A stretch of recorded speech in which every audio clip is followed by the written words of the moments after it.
उस घराने की लड़कियां जहां दौलतों की फरावानी है, बदन में इश्क की आग लगी, किसी काफिर के साथ भाग गई, किसी चौड़े जमात के साथ भाग गई, या फिर इसके बदन में आग लगी या किसी आग लगी, ये लड़का हमारा किसी डोमनी के साथ भाग गया। ये होता रहता है, किसी चमारिन के साथ, डोमनी के साथ, किसी हरिजन के साथ, समाज की किसी गलीज के साथ, किसी तवाइफ की बेटी के साथ ये लोग भाग रहे। बदन में शहवत की आग लगी, कुछ नहीं देखा, ना आगे ना पीछे, कि माँ बाप की नाक कट रही है, खानदान की आबरू मिट्टी में मिल रही है। ये हुआ, ये इसमें हम माँ बाप का कसूर ये रहता है कि माँ बाप ने बच्चों की शादी ताखीर से शुरू कर दी। शादी का टाइम है 18 साल या 38 साल में शादी हो रही है। ये जवान होने के बाद जो 30 साल का टाइम गुजरा, कैसे गुजरा माँ बाप को खबर नहीं है। ये बोलता है स्कूल में पढ़ रहा है, हॉस्टल में रह रहा है। बच्चे अक्सर मुश्तसनी करके नामर्द हो रहे हैं, चूंकि शादी में ताखीर हो रही है। माँ बाप शादी नहीं करवा रहे हैं। लड़की खूबसूरत मिलेगी तब शादी होगी, खूबसूरत माल वाली नहीं मिलेगी तब तक डिले किया जाएगा।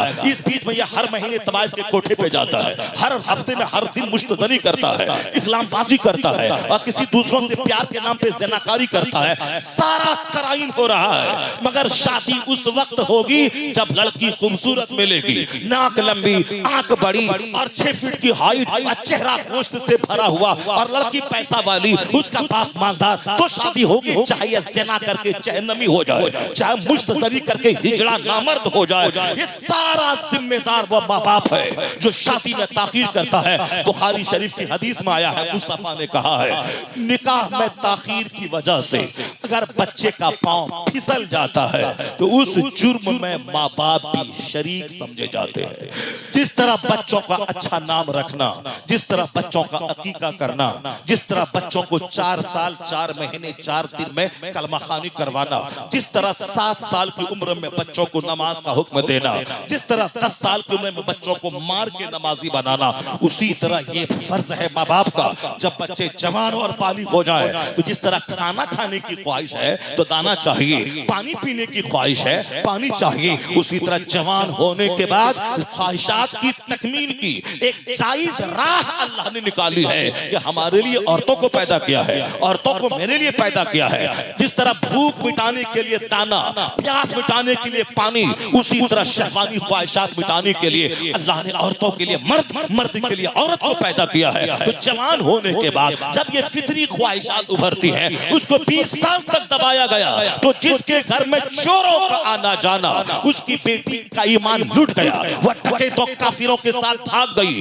जन्नत और जहन्नम से कोई मतलब नहीं रहा। लेकिन जिसके घर में आलिमों का आना जाना है, जिसके घर में पीर का आना जाना है, जिसके घर में नमाजी का आना जाना है, जिसके घर में शरीफों का आना जाना है, जिसके घर में पीर आया, 100 रकात नमाज अदा की, घर के सारे लोगों ने उसकी नमाज को देखा, उनके सजदे को देखा, उनके तहज्जुद को देखा, उनके दुरूद पढ़ने को देखा, तो बाल बच्चों के सीने में जन्नत की याद, जहन्नम का डर, मुस्तफा की मोहब्बत, बुजुर्गाने दिन की खिदमत, किसका इनाम मिलता है दीनदारी की सूरत में। उसका बेटा कभी चमारिन के साथ नहीं भागता, उसकी बेटी किसी डोम को लेके नहीं भागती। अगर कोई काफिर उसको 1 करोड़ का ऑफर देके निकाह करना चाहे, ये मुस्लिम फैमिली की लड़की जहां दीनदारों का आना जाना है, वो उसके चेहरे पे थूक देती है और कहती है सारी जिंदगी कुंवारी रह जाऊंगी, ये गवारा है, मगर अपने ईमान का सौदा करना ये गवारा नहीं है। तो किसी दीनदार घराने में जिस दीनदारों का आना जाना हो, उसका बेटा नहीं भागता काफिरों के साथ। यही मुरादाबाद का एक बहुत बड़े अरब खरबपति का बेटा जो ग्रेजुएट था, वो खरबपति का बेटा जो आलिमों के पास रहते रहते दाढ़ी रखने लगा। मैं पिछले साल उसी खरबपति के फोरम में जब मैंने खिताब किया तो क्या साहब जो खरबों का मालिक है, चेहरे पे सुन्नत के मुताबिक दाढ़ी, नमाज़े 5 जगाना पाबंदी से पढ़ना, और फिर मदरसे में 100 बच्चे को खाना खिलाने का इंतजाम करना, कोई चंदा नहीं, और तस्बीह और दुरूद पढ़ते रहना। और यहाँ मदरसे में जो 20 साल बच्चा पढ़ता है, अब वो चला गया JNU में पढ़ने के लिए, जवाहरलाल नेहरू यूनिवर्सिटी में या एम्स में MU में पढ़ने गया या मिलिया में पढ़ने गया, वहाँ 10 दिन के बाद दाढ़ी भी छोटी हो जाती है, उसका लिबास ही बदल जाता है। 3 मिसबाही को हैदराबाद यूनिवर्सिटी में देखा, सिर्फ जींस और टी-शर्ट है। यहाँ साहब ये वह लोग हैं जो दुनियादाराना माहौल में रह के, जो खेती बाड़ी करके, फैक्ट्री चला के, दाढ़ी रख के सुन्नतों के पाबंद है। ये सोहबत आलिमों की, नेक लोगों की वजह से ऐसा दिन देखने को मिला। खरबों के मालिक है, अतारी टोपी के साथ। मैंने एक अजीज सेठ को चेन्नई में देखा, 24 घंटे पानी की तरह अंग्रेजी बोलता था वो बंदा। उसकी मस्जिद में 2 साल नमाज पढ़ाया हो, एक सुबह अमेरिका में और तो शाम बर्तानिया में करता है। खरबों का कारोबारी, लेकिन चेहरे पे दाढ़ी, सुबह सवेरे 1 घंटा तक चल चल के पाकिस्तानी पंज सूरा पढ़ना, रात में सूरे मुल्क पढ़ना, अपने ऑफिस में न मस्जिद कायम कर देना, हर जुमा के दिन बिरयानी बांट के सारे नमाजी को खिलाना, और रमजान में सारे आइमा को शिरवानी और कपड़ा ज़कात का नहीं और नफल का देना, और ज़कात गरीबों के लिए और फैक्ट्री में काम करने वाले लोगों के लिए हर जुमेरात के दिन जितनी भी दरगाह है चेन्नई शहर में है, वह बिरयानी बना के लारी पर लोड करके सारे गरीबों को खिलाना। रमजान के दिनों में हर मस्जिदों में वहां के हिसाब से जो गंजी बनती है, वो गंजी के लिए चावल हर मस्जिदों में ट्रक भी लोड करके भेजवाना। ये तो मालदारी के बावजूद गरीबी है, बैठा है, तिलावत कर रहा है, सुबह उठ रहा है, तहज्जुद पढ़ रहा है, फर्राटेदार अंग्रेजी 24 घंटे बाहर से बात करता अंग्रेजी में, और जहां गरीब से बात किया उस गरीब के साथ बैठ करके उसके मसले का हल कर रहा है। यह है मालदारी के बावजूद मिस्कीनियत। और आप टीचर क्लास का मेरा बच्चा, न उसके पास बिजनेस है, न उसके पास नौकरी है, न उसके पास जॉब है, ये 24 घंटे गुटखा चबा रहा है या गैरों की लड़की को लेके भाग रहा है। आप देखें उस पाकिस्तान का अरबपति का बेटा आलिम के पास आते जाते दाढ़ी रखने लगा, खूबसूरत तो था ही, अरबपति तो था ही, दूसरे एक्सपोर्टर की बेटी से उसका निकाह तय हुआ, मगर लड़की चूंकि बिल्कुल मॉडर्न एजुकेशन से वो लेस थी, उन्होंने कहा कि लड़का तो हैंडसम स्मार्ट है मगर चेहरे पे दाढ़ी अच्छी नहीं लगती है, तो अब्बू मैं वहां निकाह नहीं करूंगी। ये मुसलमानों की तरबियत का नतीजा है। और मकान, दुकान, गाड़ी, पैसा, छकड़ा, फैक्ट्री करो और मर जाओ। मौलाना से चिढ़ो, मौलवी से चिढ़ो, मदरसे से चिढ़ो, और बाल बच्चे इसी तरह से मरते जाएंगे, जहन्नमी बनते जाएंगे। मकान, दुकान, हुजूर ने कहा एक बाप अपनी औलाद को जितना गिफ्ट देता हो, सबसे बड़ा गिफ्ट है अच्छा अदब सिखा देना। मां नहला वालिदुन वलदहु मिन नुहलिन अफज़ला मिन अदबिन हसन। मुस्तफा कहते एक बाप अपनी औलाद को जितना गिफ्ट देता है, खरबों का मकान कोई बड़ा गिफ्ट नहीं है, 50 फैक्ट्री बड़ा गिफ्ट नहीं है। सबसे बड़ा गिफ्ट है बच्चे को आदमी बना देना, बच्चे को इंसान बना देना, उसको डिसिप्लिन सिखा देना, उसको बना देना कि आदमी किसे कहते हैं। हा हा हवा हुटिंग करना ये चोड़े चमार का काम है, ये खलीसों का काम है। और मुहज्जब आदमी वो होता है न शादी में बहकता है, न लाश में बहकता है, न गरीबी में बहकता है, मालदारी में बहकता है। यही तो मैं कहने जा रहा था कि 3 आयतों की तिलावत खुतबे निकाह में मुस्तफा ने की, और तीनों आयतों में अल्लाह से डरने का हुक्म दिया, क्योंकि शादी ब्याह में आमतौर पर खुशी खुशी खुशी की वजह से बहकने का चांस रहता है। कोई गाता है, कोई नाचता है, और शादी शादी शादी खुशी की वजह से लोगों का पांव फिसल जाता है। तो मुस्तफा ने खुतबे निकाह में 3 आयत खौफ की तिलावत करके पैगाम दिया है कि खुशी का मौका है, बहकने का चांस है, शैतान भी बहकाएगा, औलाद भी बहकाएगी, समाज भी बहकाएगा। और तुमसे मैं कहता हूं कि इस खुशी के मौके पे साबित कदम रखना, जबान को बहकने मत देना, आंख बहकने मत देना, पांव बहकने मत देना, अल्लाह से डरते रहना। मौत की तलवार गर्दन पे लटक रही है, आज शादी हुई, कल बंदा मर रहा है, तो शादी की तकरीब में 3 आयत खौफ की तिलावत करके मुस्तफा ने हमें सेल्फ कंट्रोल में रहने का पैगाम दिया है। ना तुम्हारे बेटे का जनाजा तुझको काफिर बनाए, ना तेरे बेटे की शादी तुझको काफिर बनाए। जनाजा निकले तो भी मोमिन बन के रहना, या बारात निकले तो भी मोमिन बन के रहना।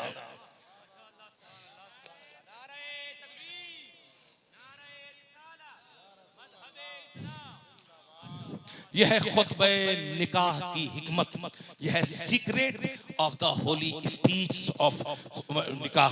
यह निकाह के होली खुतबे का जो राज और रहस्य है वो मैंने बताया। मेरा टाइम तो 1 घंटा से ज्यादा हो गया, इसलिए अब अगर आप बोलिए तो मैं एक हदीस पाक पढ़ देता हूँ। इजाजत है? हाथ उठा के बोलो सुभान अल्लाह, जोर से बोलो सुभान अल्लाह। हाँ, अब कुरान पाक की 3 आयतों की तलाश मैंने की। एक आयत जो मैंने नहीं पढ़ी है वो आयत यही है कि या अय्युहल्लज़ीना आमनू तक़ुल्लाह वक़ूलू क़ौलन सदीदा युस्लिह लकुम अअमालकुम व यग़फिर लकुम ज़ुनूबकुम व मन युतिइल्लाह व रसूलहु फ़क़द फ़ाज़ फ़ौज़न अज़ीमा। मैंने 3 आयतों की तिलावत कर दी जो निकाह का खुतबा होता है। और फिर आगे एक हदीस पाक है, अन निकाह मिन सुन्नती फमन रग़िब अन सुन्नती फलैसा मिन्नी। खुतबे निकाह हो गया। अब नौशा को बुलाइए, मैं उसकी इजाज़त कबूल करवा देता हूँ। ये खुतबे निकाह की 3 आयतों की तलाश मैंने की। अब सुनिए, उसी खुतबे निकाह में एक हदीस पाक कहीं कहीं पढ़ी जाती है। तो अब पहले इस आयत का तर्जमा सुनिए। हुजूर ने, अल्लाह ने क्या कहा, ऐ ईमान वालो अल्लाह से डरो, सीधी सच्ची बात कहो, लाग लपेट वाली बात मत बोलो। कि जबान पे कुछ है, दिल में कुछ है। समाज कैसे जी रहा है, किस हाल में है, सबको इसका पता है। सब कहते हैं कि साहब ऐसे नहीं जीना चाहिए, या दूसरों से उम्मीद रखते हैं, मगर अपना कैसे जीना चाहिए इस पे नजर नहीं है। जब बेटे की शादी की बात आती है तब यह लोग भूल जाते हैं कि सुन्नत क्या है, और जहां बेटी की बात आती है वहां जहेज का मुतालबा आता है, तब वहां कहते हैं हजरत कैसे अमल होगा, अल्लाह क्या कहता है, लोग नहीं मान रहे हैं, लोग नहीं सुन रहे हैं, कैसे समाज बचेगा, कैसे मुसलमान तबाही बर्बादी से कैसे ये बचेंगे। ये देखिए साहब 25 लाख का बिल्कुल चार्ट बना के भेजा है, 200 आदमी बारात लेके जाऊंगा, इस तरह मिठाई, ऐसा खाना, ऐसी सफर, और बाराती का खर्चा, जोड़े का खर्चा, और अपनी बेटी को इतना सौरन, इतना भर और गोल्ड दीजिए। यानी बाइक नहीं है तो अब 50,000 का जेवर दीजिए, 50 लाख का जेवर दीजिए। हमारे इलाके में साहब वहाँ इलाका कुछ भी नहीं, 0/0 है, तो बुलेट दीजिए, क्योंकि अभी वो गाड़ी वाड़ी नहीं चलती है, वो साहब स्प्लेंडर प्लस है, तो साहब अपाची है, वो अपाची पुरानी गाड़ी हो गई, अब बुलेट चाहिए। लड़का बोलता है कि बुलेट चाहिए, वो 3.5 लाख का बुलेट, क्योंकि उस बुलेट को लेके जब चलते हैं तो जमीन थर थर कांपती है। ये तो नौजवानों का स्टाइल है, बुलेट चाहिए, जमीन थर थर कांपती है। और जहां बुलेट हाथ से फिसला तो फिर लाश का पता तक नहीं चलता है, और 70 टुकड़े जिस्म के हो जाते हैं। अजहरुद्दीन अपने बेटे को 16 लाख की बाइक गिफ्ट दिया था।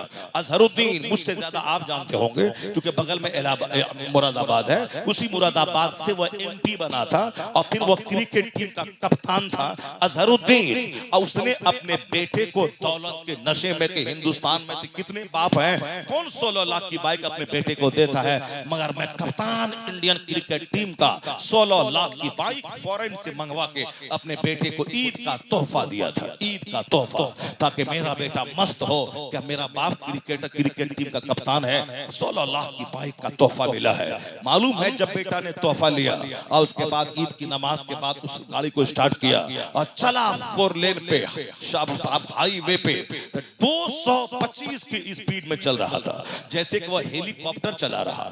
ये भूल गया कि 2 चक्के वाली बाइक है, 4 चक्के वाली में तो कुछ गुंजाइश रहती है कि चलो बैठ की इधर उधर हुई तो जब कहीं टकरा के कम से कम अंदर तो सेफ रहे। ये 2 चक्के वाली गाड़ी है, चाहे उसको 60 में चलाओ चाहे 225 में चलाओ, हर वक्त खतरा रहता है कि 1 सेकंड की गलती से लाश के हजारों टुकड़े हो जाएंगे। अगर वो 40 की स्पीड में वो 2 चक्के वाली बाइक चल रही है तब तो हाथ पैर टूट के जिंदा रहने का कुछ चांस है, लेकिन जहां 150-200 की स्पीड में बाइक चले और वहां एक केले का छिलका सामने हो और हल्का सा चक्का फिसले तो लाश के हजारों टुकड़े हो जाएंगे। वही हाल हुआ अजहरुद्दीन के बेटे का, जो मुस्तकबिल का जबरदस्त अच्छा क्रिकेटर होने वाला था। जिस वक्त वो स्टेडियम में खेलता था, अजहरुद्दीन खुद कुर्सी पर बैठकर अपने बेटे के खेल को देखकर ये अश करता था, फख्र करता था कि मेरा जवाब बन के मेरा बेटा मुस्तकबिल में चमकने वाला है। मुस्तकबिल का स्टार, क्रिकेट स्टार, उसकी लाश के हजारों टुकड़े हो गए। यार अब 200 की स्पीड में चल रहा है, गाड़ी बाइक फिसली, अपने दोस्त को लेके चल रहा था, दोनों की हड्डी पसली सब चूर चूर हो गई। सारा हिंदुस्तान सख्ते में पड़ गया।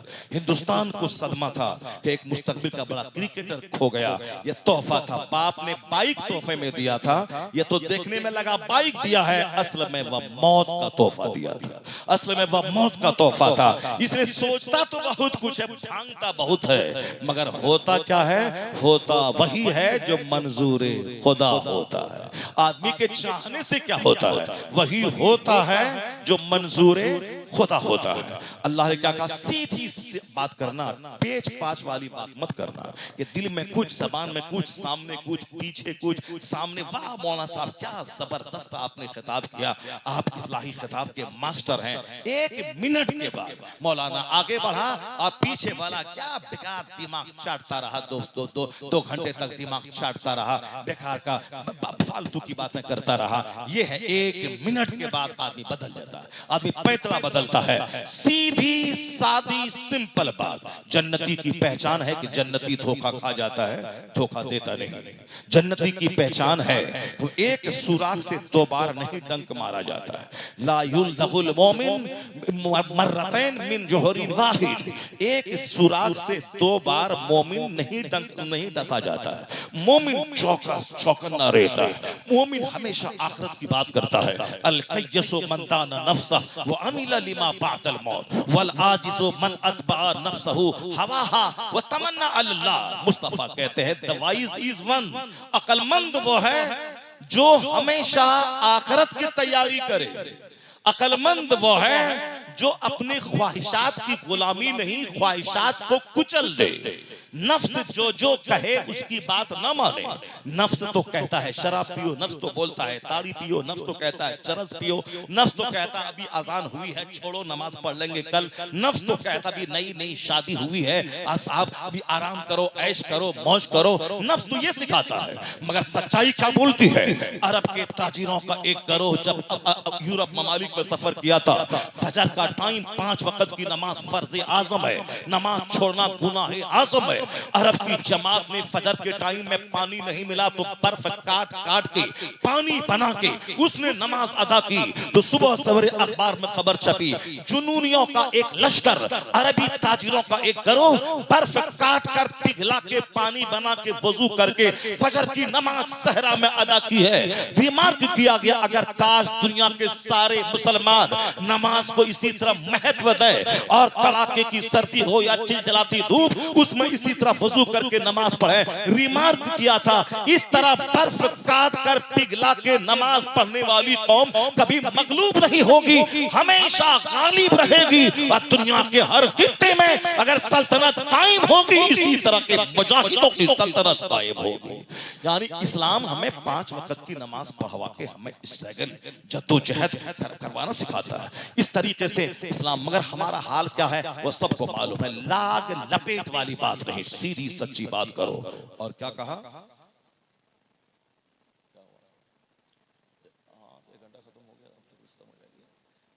आ गया है, इसलिए तो होना ही है।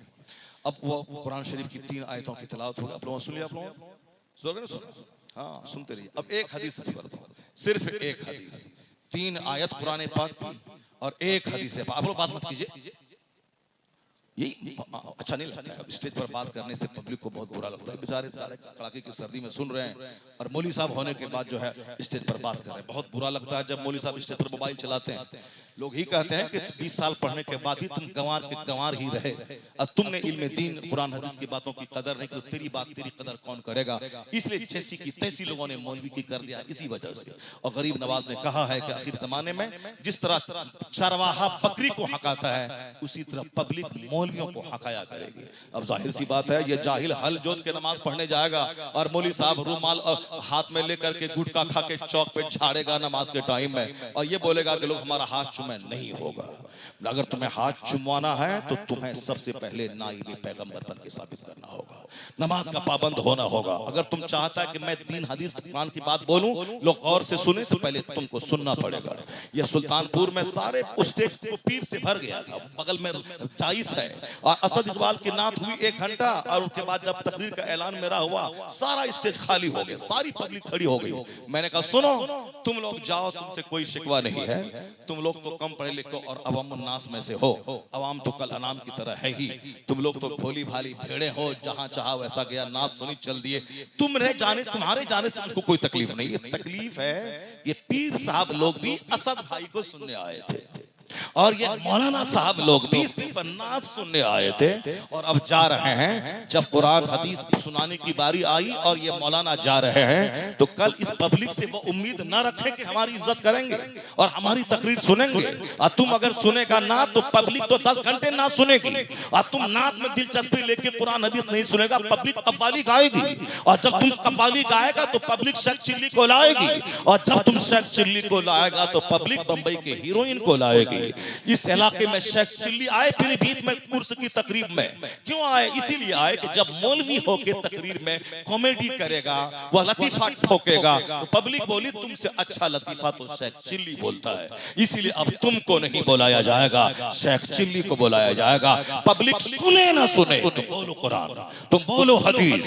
एक बंदा अगर सीधा हो गया तो जान ले कि तेरी मेहनत वसूल हो गई। तुम उनके सामने घुटने मत टेक, उनकी मर्जी के सामने मत घुटने टेक, शरीयत की मर्जी थोप, अपनी मर्जी थोप। ज्यादा नात खानी का माहौल पैदा करके इस कॉन्फ्रेंस को, सीरत की महफिल को गवैयों की महफिल मत बना। इसीलिए हमारा किया हुआ आज है कि लोग हमारी बात नहीं सुनते, क्योंकि हमने ही इनको सराहा है, हमने ही इन जाहिलों को बढ़ावा दिया है। अब वक्त आ गया है पुराने जमाने की तरफ 5 अशआर पर मुश्तमल एक नात पढ़े अजमल की तरह, अब 5 घंटे हदीस कुरान का किताब हो, ताकि बंदा सुने और समझे, जिंदगी को रोशन करे। एक बंदा सीधा हुआ तो अरब के सुर्ख ऊंट से ये काम तुम्हारे लिए बेहतर है। ये हदीस में कहा गया। शादी ब्याह में आम तौर पर लोग लड़की का हुस्न देखते हैं, और वो हसीन लड़की जब आती है तो फिर सारे घर को नचाती है। खूबसूरत लड़का मिला, उसको लेके भाग गई। अब ये लड़का डफली बजाता रहता है। क्यों? इन्होंने बोला था कि बिल्कुल नाक लंबी हो और चेहरे पे गोश्त हो, 6 फीट की हाइट हो। अब्बू नहीं करेंगे शादी जब तक कि लंबी लड़की ना मिले और खूबसूरत और गोरे रंग की ना मिले। और जब वो आ गई, ये कलवे से ज्यादा खूबसूरत इनका कोई हॉकर, कोई नौकर, कोई ड्राइवर, कोई कजिन मिल गया, इनकी खूबसूरत बीवी उनसे दिल लगाने लगी। चूंकि जिस तरह तुम्हारी तमन्ना है कि मिले कोई ताजमहल, तो उसी तरह उसकी भी तमन्ना है मिले कोई रुस्तम, मिले कोई खूबसूरत, मिले कोई अपना तो है बिल्कुल बंदर की तरह, और ये सोचता है कि मिले मेरी बीवी हूर की तरह। तो जिस तरह तेरे दिल में तमन्ना है कि हूर मिले, उसी तरह उनके दिल में भी तमन्ना है मुझे गिलमान मिले, मुझे खूबसूरत मिले, मुझे ताकतवर मिले। तो यहाँ दूसरों को देखना है, अपना नहीं देखना है। और हुजूर ने क्या कहा? हमने खूबसूरती को तरजीह दिया और नतीजे में घर उजड़ गया। फौजी फौज में, पड़ोसी मौज में रहता है। रहो तुम सऊदी अरब में, यहाँ सारा काम हो रहा है। वो बोलता मैं आऊंगा, नहीं मत आओ, अभी मत आओ, यहाँ सारा काम चल ही रहा है। बाल बच्चे पढ़ रहे हैं, खेती बाड़ी हो रही, घर चल रहा है, सारा काम हो रहा है। तुम 2-4 साल के बाद वहां से आना। सिवान उजड़ गया, आजमगढ़ उजड़ गया। जिन ममालिक के ज्यादा लोग फॉरेन में रहते हैं, वो सारा समाज उजड़ गया है।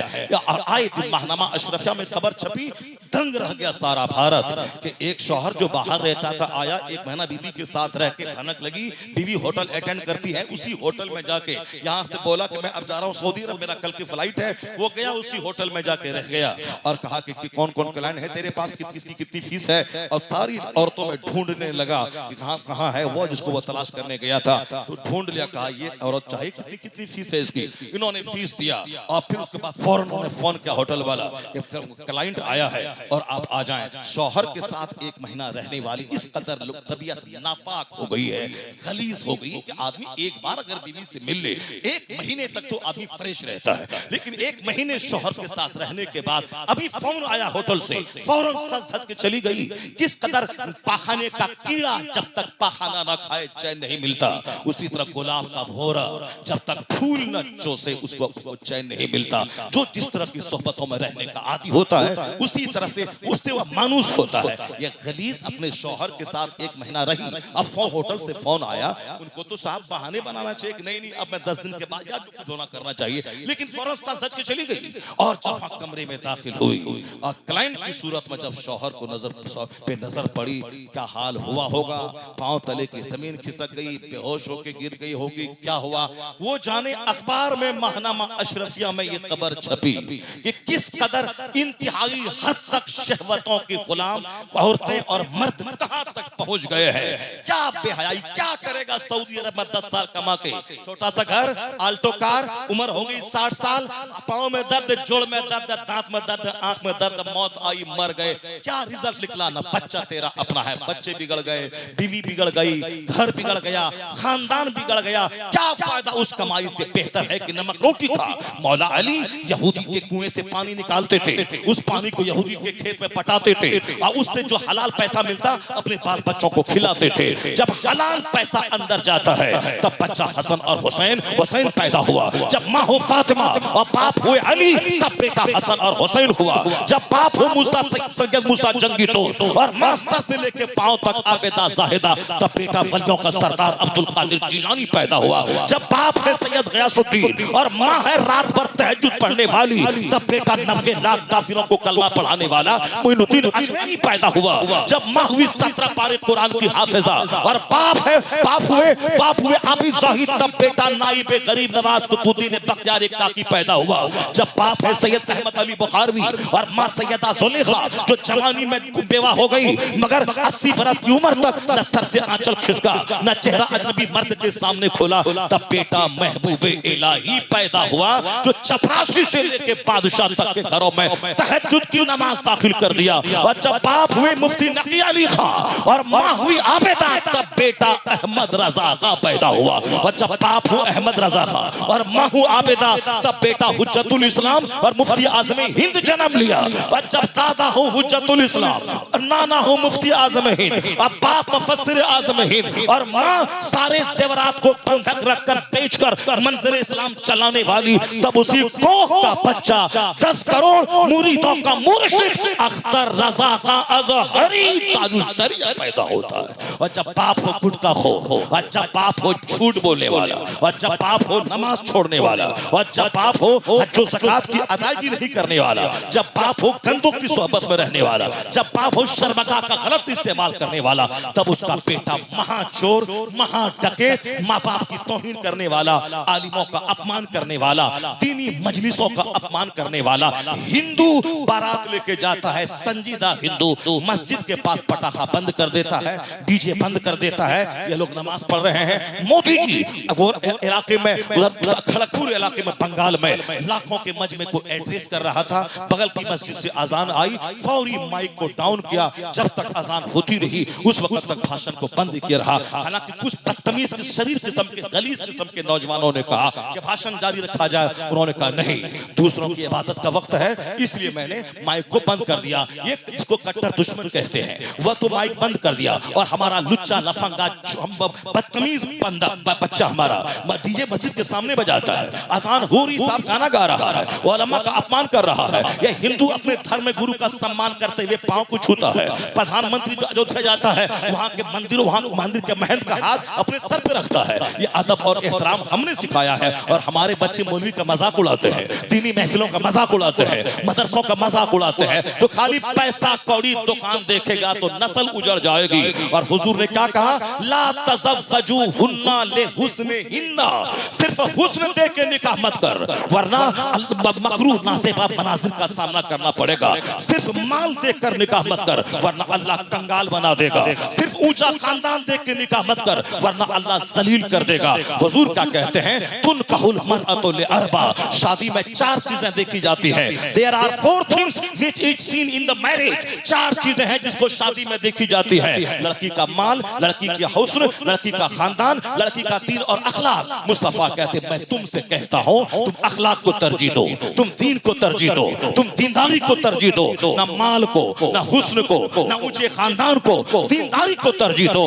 अगर तुम है लंगा और तुम ऊंचे खानदान से जुड़ गया तो जलील हो जाएगा। वह लोग कहेंगे तुमको तो कोई बेटी न दे रहा था, मैंने बेटी दे के एहसान किया है। तो इज्जत इल्म और अमल से मिलती है, न कि किसी का पिछलग्गू बन के पीछा पकड़ने से मिलती है। इसलिए कहा गया कि लोग खानदान, लोग माल और हुस्न देख के शादी करते हैं, तुम अखलाक देख के शादी कर। और हुजूर ने आखिरी बात कह दी, वाला अमतुन सौदाउ ज़ातुद्दीनिल अफज़ल, काली कलोटी दीनदार औरत तेरे हक में बेहतर है। चूंकि खूबसूरत खवातीन वह शौहर को खातिर में नहीं लाती, और अगर वह काली कलोटी दीनदार हो तो सास को मां समझती है, ससुर को अब्बा समझती है, शौहर को मालिक को मुख्तार समझती है। और आखिरी बात सुन ले, अगर सादे के सादे ढंग से शादी नहीं करेगा और सादगी नहीं अपनाएगा तो तेरा घर उजड़ेगा, तलाक होगी, केस मुकदमा होगा और शौहरे नामदार बन के कभी नहीं रहेगा। शादी में जो लड़की के पांव पोछ पर पांव पोछे, लड़की के फ्रिज में पानी ठंडा करे, लड़की के वॉशिंग मशीन में कपड़ा साफ करे, लड़की के फर्नीचर पे सोए, लड़की के सोफा पर बैठे और बोले मैं शौहरे नामदार हूं, नहीं, जो लड़की के बाप की जमीन बेचवा के मकरूज बना के सारा सामान लिया, तो गिलास भी लड़की का, प्याली भी लड़की की, प्लेट भी लड़की की, पापोश लड़की का, खिड़की का दरवाजा लड़की का, बेडशीट लड़की का, सोफा लड़की का, पीड़ित लड़की का, फिर बता दे तू शोहरे नामदार कैसा हुआ? तू तो गुलाम हुआ जो उस लड़की के बाप का सामान इस्तेमाल कर रहा है। मगर शोहरे नामदार है वो जो शादी से पहले अपना घर बनाए, अपना सोफा खरीदे, अपना फर्नीचर खरीदे, अपनी वॉशिंग मशीन खरीदे, अपने ग्राइंडर खरीदे, अपना सोफा खरीदे, प्लेट खरीदे, चाबी खरीदे, गिलास खरीदे और दीनदार लड़की को सिलेक्शन करके वहां से घर लाए और कहे ये घर मेरा है रानी बन के तुम रह, या बिस्तर मेरा है रानी बन के तू सो, या फ्रिज मेरा है रानी बन के ठंडा पानी तू पी, ये प्लेट मेरी है रानी बन के का 80 साल की दुल्हन हो जाएगी, न तकरार होगी, न तलाक होगी, न मुकदमा होगा। वो लड़की तुम्हारा पांव के नीचे अपना दिल बिछा देगी, वहां रहमतों की बारिश होगी, नूर उतरेगा, मोहब्बत पैदा होगी, औलाद पैदा होगी, गौस नहीं तो गुलामे गौस गुलामे ख्वाजा पैदा होगी कि मोहम्मद से वफा तूने तो हम तेरे हैं, ये जहां चीज है क्या लोहो कलम तेरे। अल्लाह